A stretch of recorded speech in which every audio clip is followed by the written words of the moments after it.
গাজা ইসরায়েলের নিষ্ঠুর হামলা, জাতিসংঘ বলছে ইতিহাসের ভয়াবহ গণহত্যা।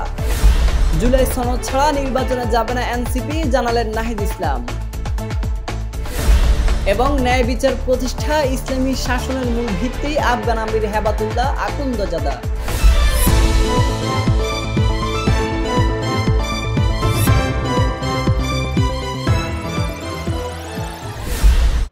জাতিসংঘের ফিলিস্তিন বিষয়ক বিশেষ দূত ফ্রান্সেসকা আলবানিজ বলেছেন, ইসরায়েল আধুনিক ইতিহাসের অন্যতম বর্বর গণহত্যা চালাচ্ছে গাজায়। জাতিসংঘ মানবাধিকার কাউন্সিলরে উপস্থিত প্রতিবেদনে বলা হয়, গাজায় ব্যবহৃত ৮৫,০০০ টন বিস্ফোরক হিরোশিমার ৬ গুণ, যেখানে লক্ষাধিক ফিলিস্তিনি নিহত বা আহত। তিনি অভিযোগ করেন, যুদ্ধকে অস্ত্র পরীক্ষার ময়দানে পরিণত করেছে ইসরায়েল এবং আন্তর্জাতিক অস্ত্র প্রস্তুতকারী কোম্পানিগুলোও গোপনে মুনাফা করছে। তিনি ৪৮টি কর্পোরেট প্রতিষ্ঠানের নাম উল্লেখ করে বলেন, এই কোম্পানিগুলো ইসরায়েলের দখলদার নীতিতে অর্থনৈতিক ভিত্তি জুগিয়ে চলছে। তার আহ্বান, বিশ্ববাসীকে এখনই জেগে উঠতে হবে। বয়কট, নিষেধাজ্ঞা এবং জবাবদিহি ছাড়া গণহত্যা থামবে না।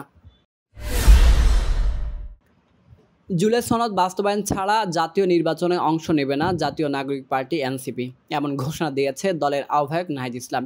নীলফামারীর সৈয়দপুরে জুলাই শহীদ সাজ্জাদ হোসেনের কবর জিয়ারতের পর তিনি বলেন, আমাদের আন্দোলনের মাধ্যমে ফ্যাসিস্ট সরকারের পতন ঘটলেও দেশে এখনও মাফিয়াতন্ত্রের ছায়া রয়ে গেছে।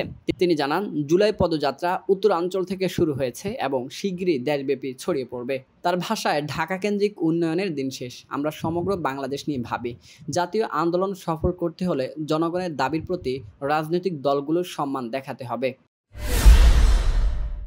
কান্দাহারে বিচারকদের নিয়ে আয়োজিত এক সেমিনারে আফগানিস্তানের সর্বোচ্চ নেতা মাওলানা হেবাতুল্লাহ আকুন্দজাদা বলেন, ইসলামী শাসন ব্যবস্থার ভিত্তি হলো ন্যায় বিচার। বিচার না থাকলে সমাজে ফিতনা ফাসাদ ছড়িয়ে পড়ে, জালিমরা কর্তৃত্ব করে এবং জনগণের অধিকার পদদলিত হয়।